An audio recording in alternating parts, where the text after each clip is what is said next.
Every team, every topic, everywhere. This is Believe. What's up, family? Gerald the Bossman here. You're tuned into the Bossman Show on AM 1010, AM 1430, 1055 The King.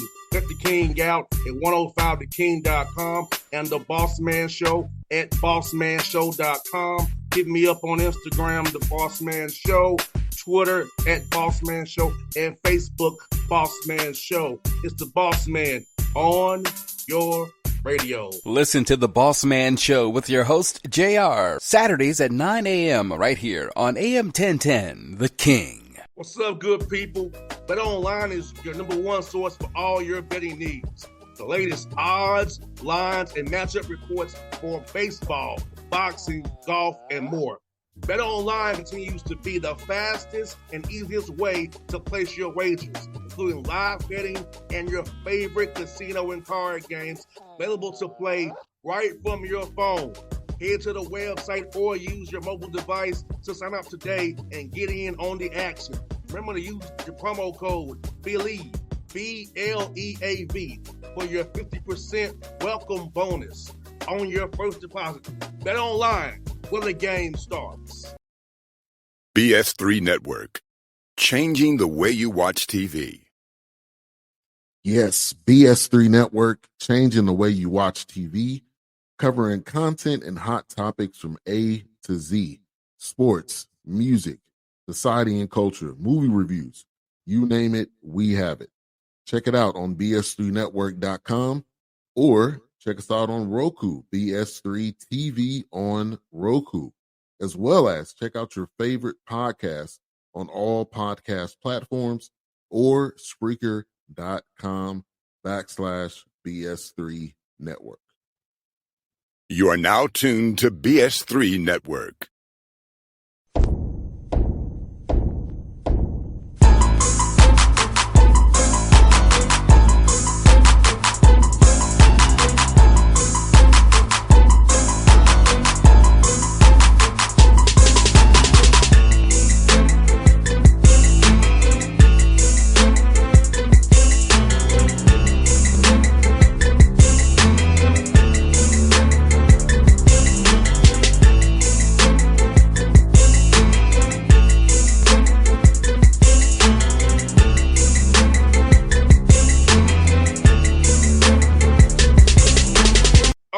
Back on the Bossman Show, go up to Smithfield, Rhode Island, to the Bryant Bulldogs, my man, Coach Phil Martelli Jr. on the Bossman Show. Coach, good to see you, man. What's up there in Rhode Island with you guys? Bossman, it's great to be with you. I really appreciate you, taking the time to talk here, and things are good. We're just diving headfirst into that transfer portal every single day this time of year. I said, man, for you, man, I'm asking you, been around the game as long as you have, man. How has it changed with the NIL and the portal, having to kind of recruit your guys every day to make sure you keep them halfway happy and still may not keep them? So how has that been, man? It's trying to this whole new world we're in college hoops, man. Yeah, it has changed dramatically the last, 3 or 4 or 5 years here with obviously the NIL stuff, with the transfer portal, really becoming wide open where pretty much anybody can transfer at any time. You had the COVID year, with guys still playing with the extra year. So it's been wild. I mean, it is so dramatically different than anything that I knew growing up around this game, with my father being a longtime coach and then, me coaching the last 20 years. It's really different, but you have to adapt and you have to adjust to it. And, I think we've done a good job of that. And, we have a history of dealing with transfers. It's just a little bit different now. In this program, of how you get them and the conversations you're having and the things that they're asking are different than what they asked, 4 or 5 years ago, because there is NIL and there is, who's coming and who's going. And, you look at rosters, you don't know who's on whose roster anymore, really until the first game of the season. 100%. It's kind of like you're almost a GM now. Kind of like you have your own live 2K game just to, because you got to each year hold the roster every year pretty much. It's kind of like a 1-year rental now. Hey, this is the roster this year. It'll be that way next year. So you have to kind of really have your eyes open to what's ahead of you and in the present as well. No doubt. And it's funny because, it's crazy how things happen. I'm a firm believer in everything happens for a reason. And I was an assistant at the University of Delaware. We won our championship in 2014. Our head coach, and we had a new AD. They didn't get along great. 2 years later, we were fired. And I was kind of in between. I didn't know where I was going to go, what I was going to do. And the college jobs that were presenting themselves weren't great. And I took a job with the Sixers that ultimately had me in the D League. At the time, it was the D League, now the G League. But we had 31 guys play for us in 50 games. And the way that was constructed very much leads to the way you construct your roster now. And what you try to do is keeping returning guys, but adding, hey, we need this piece, we need that piece.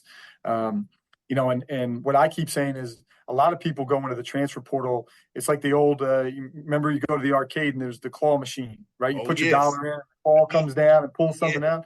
I think a lot of people have approached the transfer portal that way. They just put their dollar in, they let the claw drop, and whatever comes out, comes out. Where what we've tried to be is really intentional with what we're doing, who we're bringing in, who those guys are, what it looks like in terms of a fit for our program and our needs. And, we could get a commitment today that could change what that next need is. So we're not just going cookie cutter and just saying, oh, we're going to bring these 5 guys in and they don't really mesh. It has to mesh. So, we've tried to be really intentional with that. And that time in the D League, dealing with that and dealing with constant, hey, trades and waivers and this and that. And does this guy fit? And if he comes, then do we have to move that guy? That's how I feel now. That experience has really helped me with that. And now back in our day, by being you almost same age, coach, but same age. It was October 15th when we started practicing. Now, At least you have them in the spring, summertime for 8 weeks now. And because we're having a whole new roster now, have to build chemistry and that mesh. So having the summertime, having the fall practice time now, and to get this team together so you're not coming rolling the ball October 15th saying, hey, we had a game in 3 weeks. Let's try to make it work. No, you're exactly right. It's funny you say that because right before we jumped on here, I was sitting at my desk and I was going through in my mind. I was like, what is that summer stuff going to look like? And not the basketball piece, but the chemistry piece. What are the things that we can do to kind of build that camaraderie, put them in different situations where they is it some community service? Is it some sort of, whatever, get them up in front of the team and kind of talk about their backgrounds and their lives, because that's really vital. Is you've got to find a way to build that chemistry and build that bond in a very, very short amount of time. And the summer, I think, is a great time to do that, because for the most part, you should have all your guys there. There's not class. There's not all that extra stuff. It's workouts. Maybe they're taking one summer class, but the rest of their time, you have time to say, all right, let's come together and go do something. Let's go to, mini golf, whatever it is. Just try to get them a way to find, because they don't realize they've all been through things. Everyone goes through their stuff and they think, well, I'm the only person that's ever had to deal with this or go through this. And then you sit in a room, like we had 3 guys last year that I had in a room at one point. And I was like, you realize all 3 of you went through really tough seasons with injury, where you missed a season with a really bad injury. And how do you deal with that? And how'd you do? And they got them talking, and it's 3 guys that came from completely different places. That now all of a sudden they were like, oh yeah, I had that. Oh man, I did the same thing. And now you have that, there's that commonality and that bond, because you have to find a way to manufacture it quick. 100%, coach. Like you said, man, and that's what helps you in them tough times during the year, man. Like, if this is truly my brother, we're on the same page, because I trust this guy. It's like, hey, blows a few games, miss a bad shot, take a bad shot, have a horrible turnover. Hey, hold you accountable to my guys. It's coming from love, not hate, or I don't know where you're coming from with your child of me, because I don't know you like that. So it's very important to have that bond, because you can hold others accountable easier that way. They won't be hostile when you do. No, there's no doubt. There's no doubt, because that's what they say it in coaching all the time, right? Like, they don't care what you know, until they know you care. And it's the same with teammates. You know what I mean? It's the same with teammates, that the teammates you were closest with were the ones that you could get on the hardest, or could get on you the hardest. And there has to be that accountability. And it starts with the returning guys. And we got a good returning group. It really will start with them, and I'll put the onus on them when guys start coming in to say, look, you need to let them know, like, this is what we're about. This is who we're trying to be and what we're about. I'll preach it, but they've got to be in there every day, living it and echoing it. And I'm pretty confident with the group we have back that will happen. And you're right about that, Coach, man, because like I know when I played, us upperclassmen was doing it. We was ones holding everybody accountable. We've been there 2 years already, 3 or 4 years. We know what the deal was, and so we set that same culture. So you pass along to your underclassmen as well. We gave even to you. So I feel like we have a player-led situation where the culture from the players down, giving to the young ones.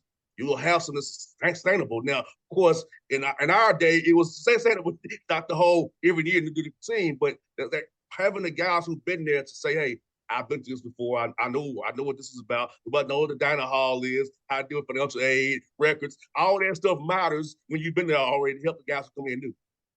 Yeah, there's no doubt about that. And it's funny because we talk to those guys about that all the time. Like, just that comfort level.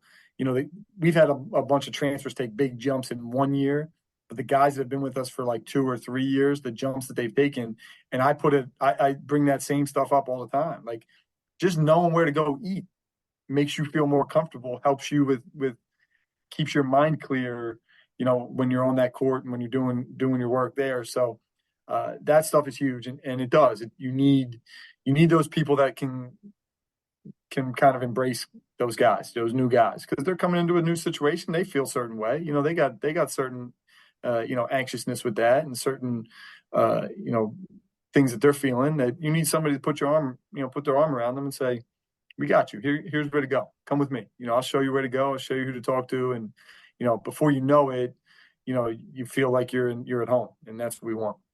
100%. And you know what, man? You have a history of winning up there, Bryant, man. So winning culture up there this year. You got 20 wins, 11-5 in the American East, Coach. Talk about that, man. How proud are you winning your team playing that well for you in year one for you, and winning that tough American East? I know Vermont usually wins the league. You got to be overcoming in the playoffs, but man, tough league. But you got 11 wins in that tough league, man.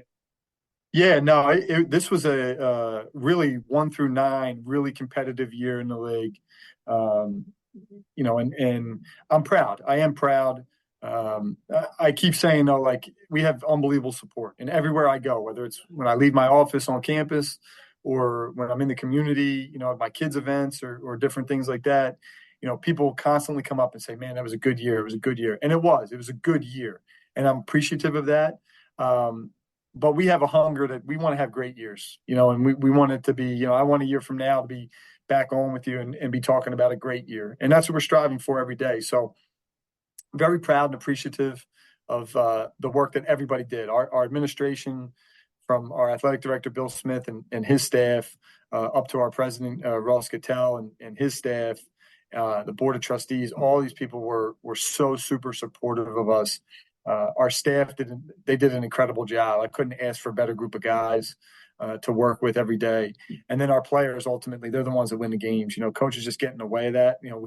They won the games. They went out there 20 times, put it on the line, and won. So, I'm very, very appreciative of everybody involved.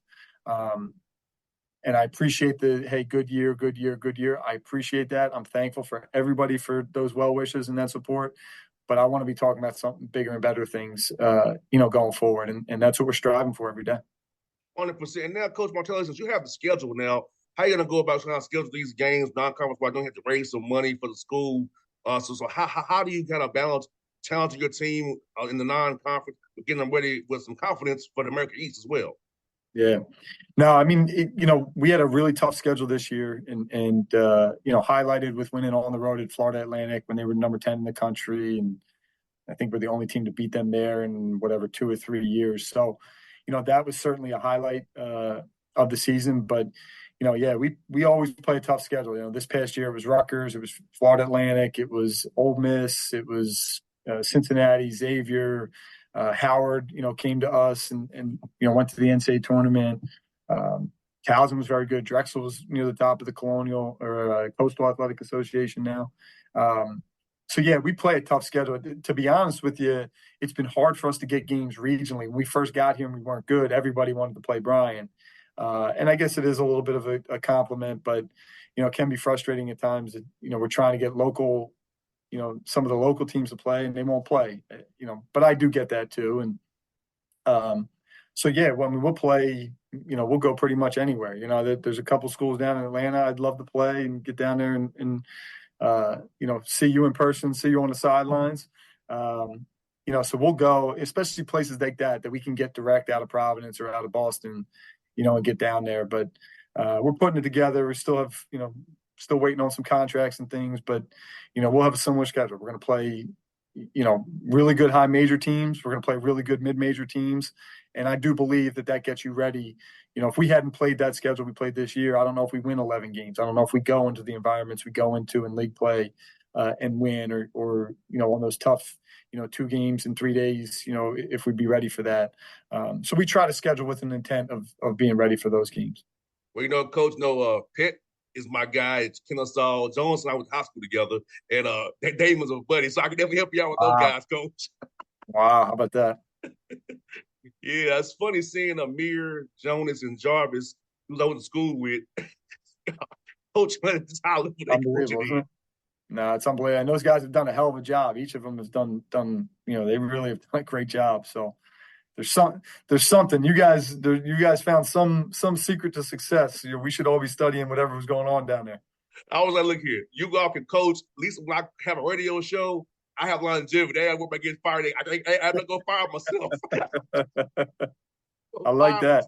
When I was growing up, when I got to the point, probably in about 7th, 8th grade, I realized, I either wanted to coach or I wanted to do what you're doing. So those were the two things. I wanted, like anybody growing up, I wanted to play in the NBA, but I started to get to like 8th grade, and I'm looking around going, I don't see a whole lot of slow, unathletic 5'10" white guys in that NBA. So I don't know if it's going to work. So that was my fallback was coaching or do the media stuff. I love sports talk radio, so I was always listening to that. But yeah, there's plenty of days I think like, man, we could have reversed this. I could be doing this. You could be up here, chasing guys in and out of the portal. Man, you know what, Coach? It's funny. My dad was a coach. My dad was like, I didn't want to be the coach. So I said, Dad, I don't want. I'm too competitive, and plus, I'll probably get fired for cussing out, saying the wrong thing. So let me just be in the media, because see, people who know me not laugh because I have a potty mouth off the air, but on the air, keep it together. Got to keep it clean. Yep, there you go. That's it. So they be like, how do you keep on the air? But we out having a drink. You just firing off F-bombs. Oh, jeez. So, yeah, man, it comes out, Coach. It comes out, man. But, yes, I love this is the best gig in the world, man. And for you, let me ask you this, man. As growing up, I didn't having a coach as your father, man. How cool is it to watch games with your dad, seeing your dad chart things out and kind of watch the game from a different level as a kid? I know for me, I can't watch basketball like normal people do. I'm looking at what you're doing defensively, how they guarding the balls you're doing on the backside here, front side. I'm looking at it from different perspective. So how's it for you trying to watch games, man, just as a fan? For me, I have a hard time. I'm looking at different stuff, not just the game itself. Yeah, I don't really watch it ever as a fan. I say it all the time. Like the one team that I say I'm a fan of is, and this will get me in trouble in Atlanta, is the Philadelphia Phillies. I love the Phillies because I can watch baseball as a fan. I can just sit there and watch the game and be invested in it as a fan. I can't do that with basketball, and whether it's watching a college game, a pro game, an AU game, you're either evaluating a player or you're watching a scheme or you're trying to pick something up. But I do love that part of it. I do love that part of it. Now, I will say it was way more stressful. And now my dad will get a taste of this now that he's retired and will be watching my games more intently. Like, it's more stressful on that side. It's more stressful watching your loved one coach their team or whatever than it is actually in coaching, and coaching the games. Like, that definitely prepared me for the stress level of like, all right, being invested and being locked in. But, and now I have an 8th grade son who was 14 and I see it with him. Like, and he's so locked into even more so than I ever was. I think a lot of it's the internet and everything's so readily available that, when we were growing up, you couldn't do that. Like, you watched whatever game was on TV, your local game, and, maybe you caught Big Monday and there was a couple college games on, and, but you couldn't go back and replay them or watch them, where now he's coming to me with, like, different schemes and different things people do. I'm like, how do you know that? Like, how do you, but, so he's a coach in the making in and of itself. So, yeah, it's hard to watch it as a fan, but I will watch the Phillies, whoop up on the Braves in the playoffs, when and I'll be a big fan then. Man, it's fun story, Coach. I was a Braves bat boy. Were you really? Yes. Wow. So I was around the 90s Braves, man. So Yep. I got to see the Braves win a World Series as a bat Yeah. boy. All the Chipper Jones and Andrew Jones and the Yes. Glavins and the Maddoxes and the So, those were in the days when series. you have a Schilling versus Maddox matchup, the game was open 2 hours. Yes, yep. I was at Game 6 in '93 with my dad and my brother. We were in the 700 level veteran, the Veteran Stadium in Philadelphia when the Phillies won in '93, and we never won, so it was like to win that was crazy. And I remember leaving the parking lot and my dad trying to turn onto Broad Street, and there were just people everywhere, people on top of SEPTA buses, the public city bus. I mean, it was crazy. But yeah, we're yeah, I love the Phillies. I love watching the Phillies. I love the little rivalry they got with the Braves now. I mean, the Braves get us in the regular season pretty good, but somehow we found a way to get them in the playoffs. So yeah. Do you remember this? Watching the Braves games on TBS at 7:35 after Fresh Prince of Bel-Air. 7:35. Yep. Absolutely. Then we watched WGN at 3:20 to watch the Cubs. Watch the Cubs. Yep. So those were the days we had those stations. You didn't realize the Superstation days back where we grew up. Like, we could watch 2 teams at least every day during summertime. Yeah, that is the truth. And the Cubs were always on during the day, so there was something on during the day, and Braves were at night. And for me, our local, Phillies were playing. You'd be able to watch them. Yeah, those were great times. And then down here, we got the sports channels. We get the Reds games too down here. Wow. On the sports channel. How about that? Yeah, so we got the Reds and the Braves when I was growing up down here, man. So yeah, another quick story, Coach. I was also Atlanta Hawks ball boy. Wow. Because the Hawks used to practice at Morehouse. Yeah. Up until 1999. So I grew up about 5 minutes from Morehouse. I'll be over there at practice watching the Hawks practice at Morehouse back in the day. Wow. So I've been around sports my whole life. Yeah, that's pretty cool right there. Especially those times down in Atlanta. You had some good ones. A lot of Hall of Famers walking through those 2 organizations. Yeah, hey, I can saw Jordan in '97. If you remember, we beat the Hawks. We beat them in Chicago. It was 1-1. Yep. I thought we had a chance. They came into the Omni and destroyed us that weekend. Yep. Mike said, "No way." He wasn't letting that happen. Yeah, so I've seen some great basketball, man, and great baseball in my life. Not much of a Falcons guy. I don't really do with the Falcons, man, but yeah, the Hawks and Braves are my 2 teams for sure, man. Oh, that's great. Yes, indeed. Well, Coach, man, I'm gonna ask you, man, before we go, last question for you. Like, for you, man, when you're not coaching hard, man, chasing these kids in and out of gyms, man, how to kind of just get away from the game and just some time for you and your family, man? Yeah, I'm just, I got 3 kids. My wife Megan is, she's a saint, and she played. Her dad's a high school coach, so we're always around it somehow, some way. But my 3 kids, Philip's 14, my daughter Mara just turned 12. She's in 6th grade, and then my little guy Nate is 6 years old. He's in kindergarten. So yeah, they're always, like I'm waiting on the text from my wife right now to say, hey, this afternoon, Mara's got soccer, then she's got dance, then she's got basketball, Philip's got basketball, Nate's got baseball, and we find a way. So, but I love it. I love watching them, do the things that they love, and having fun and just enjoying themselves. And yeah, that's really it for me. Like, I'm not I don't have a whole lot of hobbies. I don't have a lot else. I obviously fully invested in our program here at Bryant, and fully invested in my family, really in probably reverse order, my family, then Bryant. But yeah, that's what I do. I just go, and we're at a kid's game, a volleyball game, a soccer game, a baseball game, a basketball game, whatever, a dance recital, taking my little guy to a birthday party this week, whatever it is, that's kind of, that's my downtime. And just sitting and hanging out with them and, relaxing is always a beautiful thing. And getting down to the Jersey Shore in the summertime, that's always my, in August, getting down there and taking a week or 10 days to get away and unwind. That's always my light at the end of the tunnel. I hear that, brother. Hey, well, Coach, hope I'll see you in the live period. I'll be at a Lake Point. I'll be at the Beach Jam and at Rock Hill. So hopefully I'll see you one of them events, man. We'll catch up, man. But it's good to have you on the show, man. I was a big fan of your dad's was at St. Joe's, man. So good to have you on the show as well. The relationship with you, man, going forward, brother. Yeah, anytime, Bossman. I really appreciate you. Thanks, brother. Thank you so much for your time today, brother. Absolutely. Thank you. All right. BS3 Network. Changing the way you watch TV.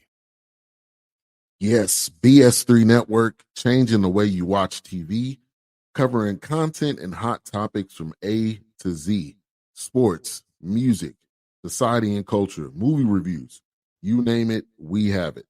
Check it out on bs3network.com or check us out on Roku, BS3 TV on Roku, as well as check out your favorite podcast on all podcast platforms or Spreaker.com/BS3 Network. You are now tuned to BS3 Network. What's up, good people? Bet Online is your number one source for all your betting needs. The latest odds, lines, and matchup reports for baseball, boxing, golf, and more. Bet Online continues to be the fastest and easiest way to place your wagers, including live betting and your favorite casino and card games available to play right from your phone. Head to the website or use your mobile device to sign up today and get in on the action. Remember to use your promo code BELIEVE, BLEAV, for your 50% welcome bonus on your first deposit. Bet Online, where the game starts. What's up, family? Jared the Bossman here. You're tuned into the Bossman Show on AM 1010, AM 1430, 1055 The King. Check The King out at 105theking.com and the Bossman Show at bossmanshow.com. Hit me up on Instagram, The Bossman Show, Twitter at Bossman Show, and Facebook, Bossman Show. It's the Bossman on your radio. Listen to The Bossman Show with your host, JR, Saturdays at 9 a.m. right here on AM 1010, The King.